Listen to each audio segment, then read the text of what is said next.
Gracias, hermano. Buenos días. Mi voz cada vez está más cascada. Yo no estoy haciendo nada para evitarlo, pero es que le pongo la mano, pero no hace caso. Ahí se va cascando. Parece que me está llegando la hora. La hora de reunirme con mi Señor. Bueno, hoy tenemos Colosenses 1, del 15 al 23, y lo vamos a leer, aunque después repitamos algún texto. Le vamos a leer Colosenses 1, del 15 al 23. Dice así: Él es la imagen del Dios invisible, el primogénito de toda creación, porque en Él fueron creadas todas las cosas, las que hay en los cielos y las que hay en la tierra, visibles e invisibles, sean tronos, sean dominios, sean principados, sean potestades, todo fue creado por medio de Él y para Él. Y Él es antes de todas las cosas, y todas las cosas en Él subsisten. Y Él es la cabeza del cuerpo, que es la Iglesia. Él que es el principio, el primogénito de entre los muertos, para que en todo tenga la preeminencia. Por cuanto agradó al Padre que en Él habitase toda plenitud, y por medio de Él reconciliar consigo todas las cosas, así las que están en la tierra como las que están en los cielos, haciendo la paz mediante la sangre de su cruz. Y a vosotros también, que erais en otro tiempo extraños y enemigos en vuestra mente, haciendo malas obras, ahora os ha reconciliado en su cuerpo de carne por medio de la muerte, para presentaros santos y sin mancha e irreprensibles delante de Él, si en verdad permanecéis fundados y firmes en la fe, y sin moveros de la esperanza del Evangelio que habéis oído, el cual se predica en toda la creación que está debajo del cielo, del cual yo, Pablo, fui hecho ministro.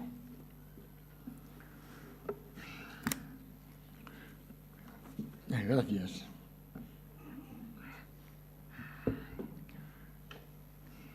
La epístola a los Colosenses está dirigida a una iglesia de reciente creación. No la había fundado el apóstol Pablo, pero ha oído de ella y ahora la escribe. Esta iglesia había crecido y estaba siendo atacada por la filosofía gnóstica y también, como no, por los judaizantes. El pasaje que tenemos para meditar hoy nos introduce de lleno en la plenitud de la persona de Cristo, su relación con el Padre y con la Iglesia. Es un tema de suma importancia. La personalidad de Cristo es clave tanto en lo que se refiere a su lugar en la Trinidad como a su posición respecto de la Iglesia. Tener claros estos conceptos es vital tanto para la fe como para vivir la vida cristiana. No se puede vivir la fe, no se puede vivir la vida cristiana si no se tiene claro quién es Cristo. Los discípulos de Jesús, en su proceso de aprendizaje,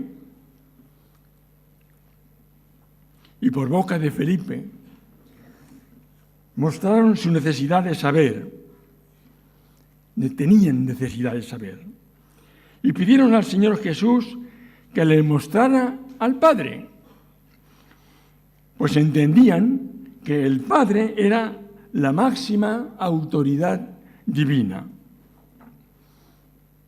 Es lógico que preguntaran estas cosas. Lo maravilloso es observar cuál es su sorpresa al escuchar la respuesta de Jesús. Nos estás hablando del Padre, vienes hablándonos del Padre, enséñanos al Padre. Pues pensando que el Padre, pues, es el origen, es el máximo. La respuesta de Jesús dice: tanto tiempo hace que estoy con vosotros y no me has conocido, Felipe. El que me ha visto a mí, ha visto al Padre. ¿Cómo pues dices tú, muéstranos al Padre? ¿No crees que yo soy en el Padre y el Padre en mí? Las palabras que yo os hablo, no las hablo por mi propia cuenta, sino que el Padre que mora en mí, Él hace las cosas. Felipe, estás delante del Padre. También en el Evangelio de Juan se nos dice: a Dios nadie le vio jamás. El unigénito Hijo que está en el seno del Padre, Él le ha dado a conocer. Es decir, el Padre mora en el Hijo y el Hijo está en el seno del Padre. Y aún más, en Juan 1.1 se afirma rotundamente: en el principio era el Verbo, Cristo, y el Verbo era con Dios, y el Verbo era Dios. Y por si quedase alguna duda, el propio Señor Jesús afirma en Juan 10.30: yo y el Padre uno somos. Podríamos preguntarnos entonces, ¿qué diferencia hay entre el Padre y el Hijo?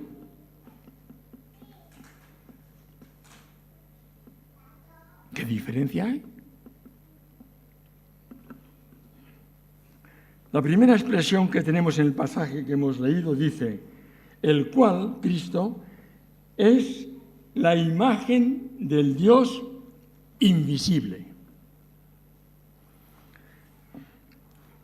Naturalmente, cuando se habla normalmente de imagen, se piensa en una representación. La representación de una persona, bien en efigie, en estatua, en pintura. Pero en el caso de Cristo, con respecto a Dios Padre, nada de eso responde a la realidad. Cristo es la imagen de Dios viva. Cristo expresa con su vida cómo es Dios. Nos enseña, cuando Él habla, cómo habla Dios. Cómo piensa Dios. Cómo siente Dios. Tal como siente Cristo, así siente Dios. Tal como habla Cristo, así habla Dios. En Él tenemos de forma real y viva la persona de Dios. Cristo es la expresión visible de Dios Padre invisible.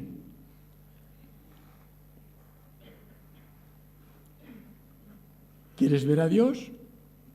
Mira a Cristo.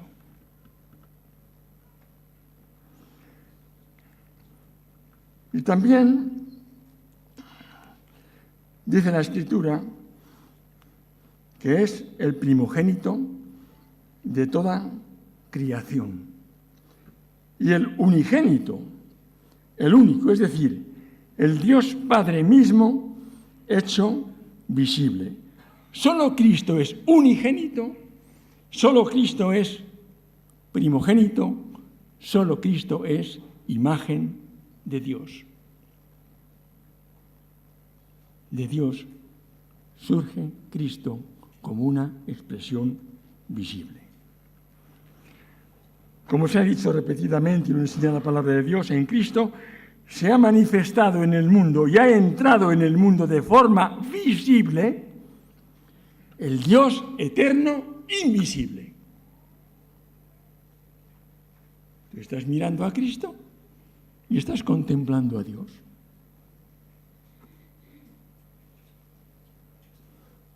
Cristo es Él, ¿qué dice la Escritura? Emmanuel. ¿Y qué significa esa palabra? Dios con nosotros. Dios con nosotros. Esto quiere decir que Cristo es anterior a todo. Y cuando decimos todo, estamos diciendo todo, absolutamente todo.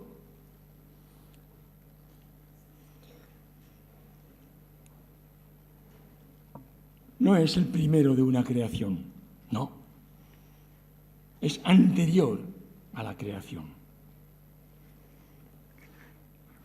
Cristo es, dice el texto, el primogénito de toda creación. Cristo es el resultado de la acción directa de Dios, que es espíritu, y es uno con Él. Es decir, el Padre se ha hecho visible a sí mismo en la persona del Hijo único. Dios ha dicho, quiero que me vean. Quiero hacer una obra entre ellos. Y se ha manifestado en el Hijo. A partir de ahí, de esa unidad única y espiritual, surgen todas las cosas. Hay ahí un punto y aparte. Se trata de un único poder creador.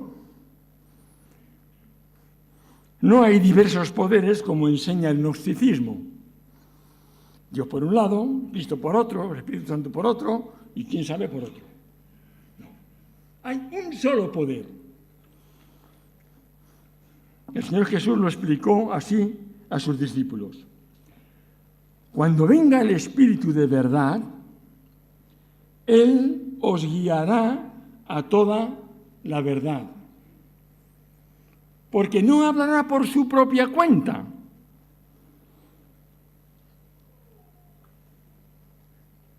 Y aquí quiero hacer un inciso.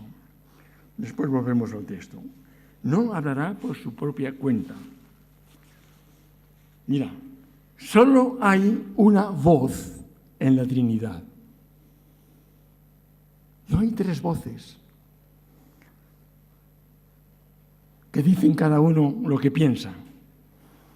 Cuando habla del Espíritu Santo, cuando obra el Espíritu Santo, habla lo que ve. Solo, por eso dice aquí, cuando venga el Espíritu de verdad, Él os guiará a toda la verdad, porque no hablará por su propia cuenta. No tiene nada que decir de sí mismo, sino que hablará todo lo que oyere y os hará saber las cosas que habrán de venir.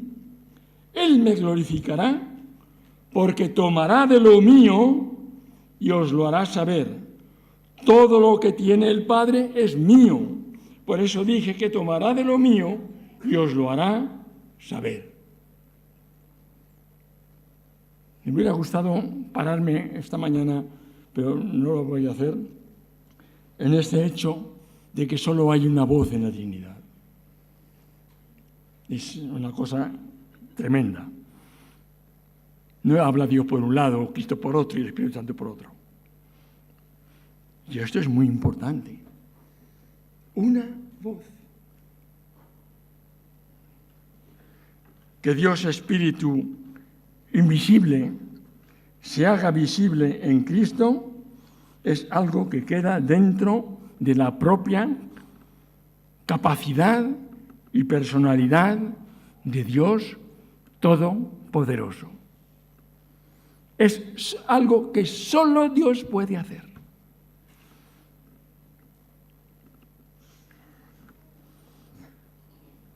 es la manifestación del Padre en el Hijo, y a partir de ahí todas las demás cosas. Cristo no solo es el primogénito de toda creación, sino que es creador de todas las cosas. El pasaje sigue diciendo en el versículo 16, porque por Él, por Cristo, fueron creadas todas las cosas, las que hay en los cielos y las que hay en la tierra, las visibles y las invisibles, sean tronos, sean dominios, sean principados, sean potestades, todo fue creado por medio de Él y para Él.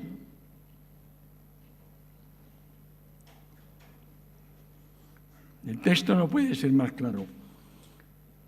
Todo, sin excepción alguna, fue creado por Cristo.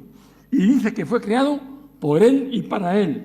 Esto quiere decir que a Cristo, todo le pertenece y que en ningún momento se desentiende de lo creado, sino que asume su señorío y responsabilidad.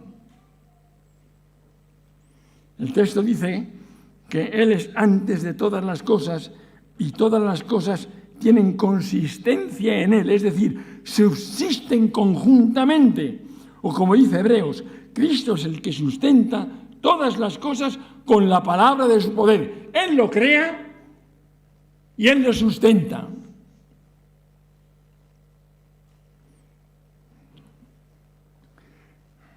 Estamos diciendo, pues, que Cristo tiene la primera y la última palabra respecto a todo lo creado.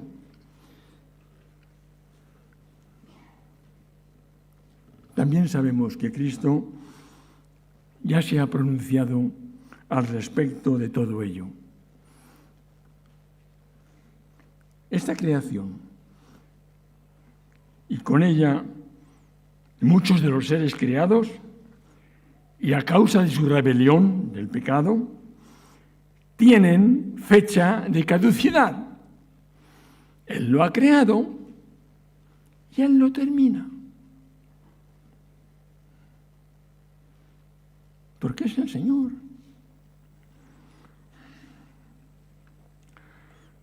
Cristo es el que tiene la llave, el que abre y ninguno cierra, cierra y ninguno abre. Es el Señor, tiene el señorío, es Dios manifestado en carne. Hay más para decir, pero hoy no lo podemos hacer. Pero la respuesta de Cristo a sus discípulos y la respuesta de la palabra de Dios a todos nosotros es bien clara. ¿Me has visto a mí? Has visto al Padre.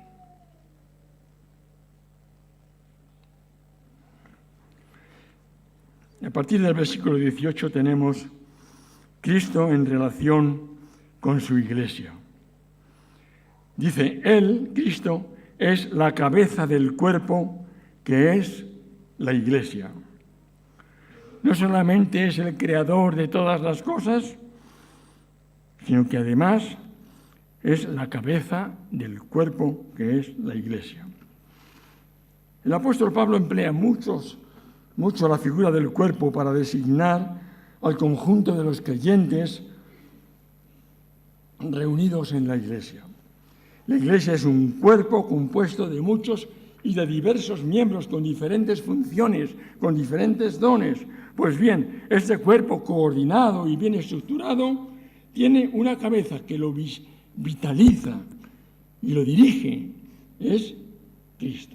Ahora bien, el texto nos dice que Cristo no solamente es la cabeza que rige el cuerpo, sino que Él es su principio, es el principio. Es el principio y manantial del que surge la iglesia. Fijaos, esto es interesante. Cristo es de quien surge la iglesia. ¿Por qué? Porque la Iglesia es una nueva creación espiritual. Del mismo modo que el Señor creó los hombres, los ángeles, los serafines. Cristo ha llegado un momento en que ha creado algo nuevo y espiritual, eminentemente espiritual, que es la Iglesia. Y Cristo es su primera piedra. Crea un cuerpo, crea una entidad, y Él es Él mismo, Él, la persona de Él, es la primera piedra. La piedra angular, como dice la Escritura. Tenemos pues que Cristo es principio, fuente, fundamento y cabeza de la Iglesia.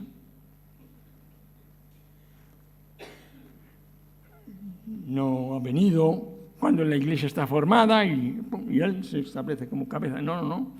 Él lo ha creado todo. ¿Y cómo es esto? Pues, como dice el texto, Él es el principio, el primogénito de entre los muertos. Curioso.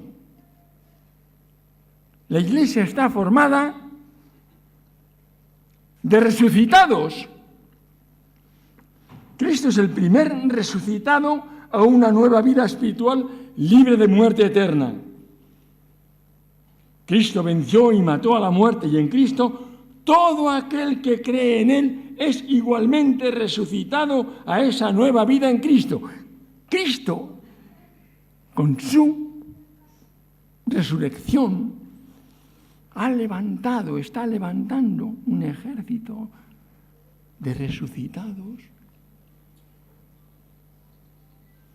a una nueva vida eterna que no conocerá la muerte eterna, la muerte espiritual.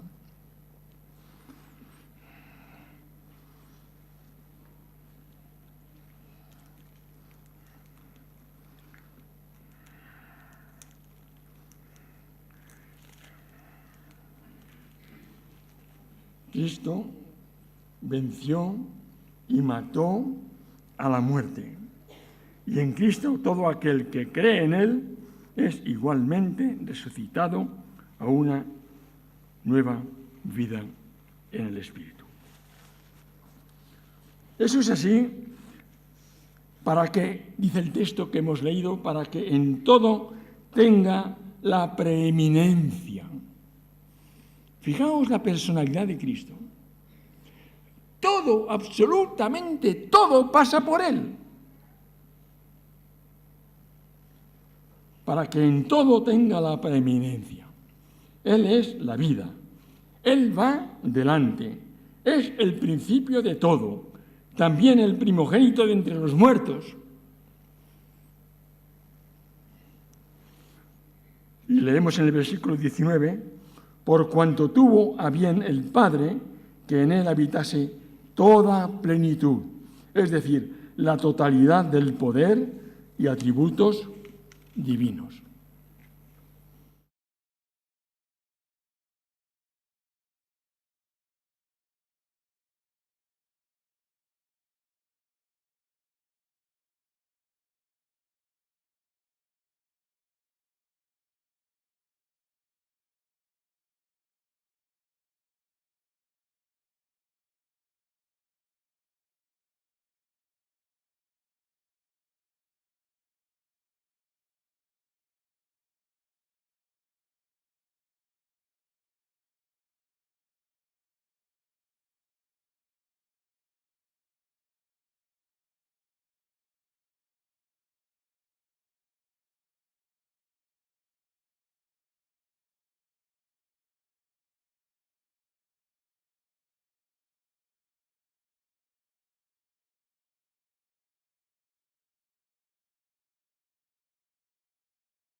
mediador a nivel universal.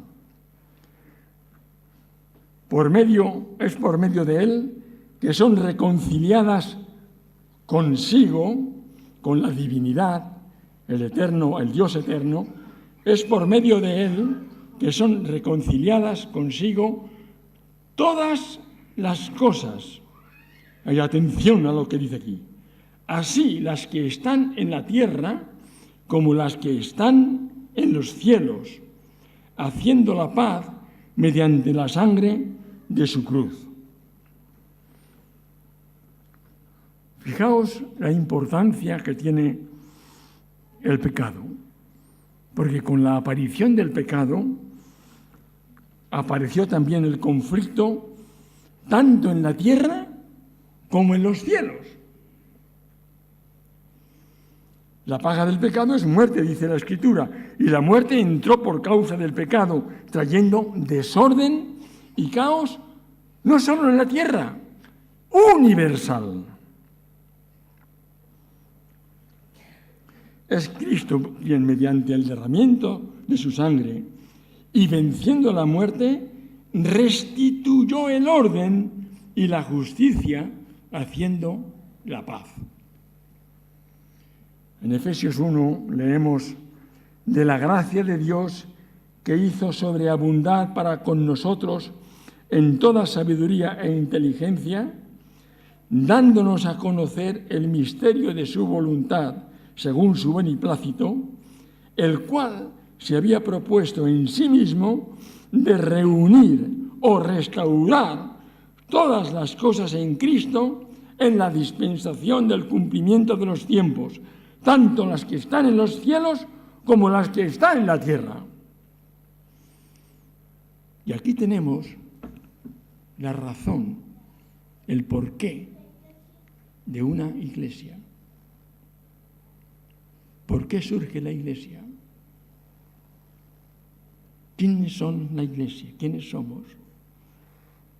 Los redimidos, los perdonados, los salvados. Hay que rescatarlos porque el mundo muere. La creación termina, se acaba esta y empieza una nueva. La restauración está hecha, el camino está abierto, hay reconciliación, hay paz para con Dios mediante la sangre derramada de Cristo en la cruz. El pecado, con su consecuencia la muerte, ha sido vencido. La Iglesia de Cristo disfruta de la paz espiritual y espera en Él. Y es que el mundo, la creación toda, ha sido juzgada en la cruz. Y con ella, con la creación toda, su príncipe, el diablo, que leemos en Juan que ha sido expulsado a raíz de la muerte de Cristo y su resurrección en la cruz, muerte en la cruz y resurrección, ha sido expulsado del espacio que ocupaba en los cielos. Ahora todo está preparado y listo para la consumación del gran juicio final. Solo falta que Dios celebre su juicio final, porque la obra está hecha. Tremendo, ¿eh? Tremendo. Tremendo. Yo me quedo maravillado.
que la fe en Cristo ha de ser auténtica y genuina, que con Dios no se juega. No se trata de hoy creo y mañana no creo. Hoy me siento y mañana no me siento. No, esto no.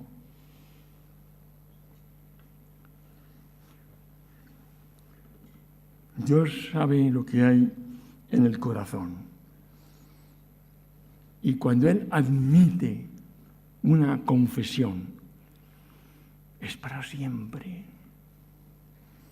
Eso es lo que quiere decir. ¿Y por qué lo sabemos? Pues porque el propio Señor Jesús lo ha dejado escrito. Respecto a todos los que creen en Él, de todo corazón, Él que ha escrito en su palabra: nadie los arrebatará de mi mano. Si tienes una fe genuina en el Señor, Dios te ha aceptado, nadie te arrebatará de las manos de Dios. Nadie, ni nada. También en la doxología de Judas el apóstol dice: y a aquel que es poderoso para guardaros sin caída, es poderoso para guardaros sin caída y presentaros sin mancha delante de su gloria con gran alegría, al único y sabio Dios, nuestro Salvador, sea gloria y majestad, imperio y potencia, ahora y por todos los siglos. Amén. Hermanos, la obra de redención está hecha. El camino a la eternidad está abierto para nosotros.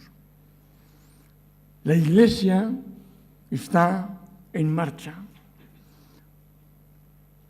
Es el cuerpo de Cristo, aquella por la cual Él ha dado su vida. Yo no sé si hay aquí alguno en esta mañana que todavía no es del Señor. Tú sabrás lo que haces.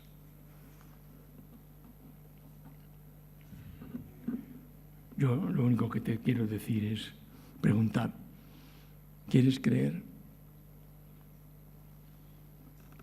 Solo tienes que mirar alrededor para ver que lo que la palabra de Dios dice es verdad. Es verdad. El propio Señor Jesucristo lo dijo muy claro: el cielo y la tierra pasarán, mis palabras no pasarán. Pues que el Señor nos ayude a creer, a descansar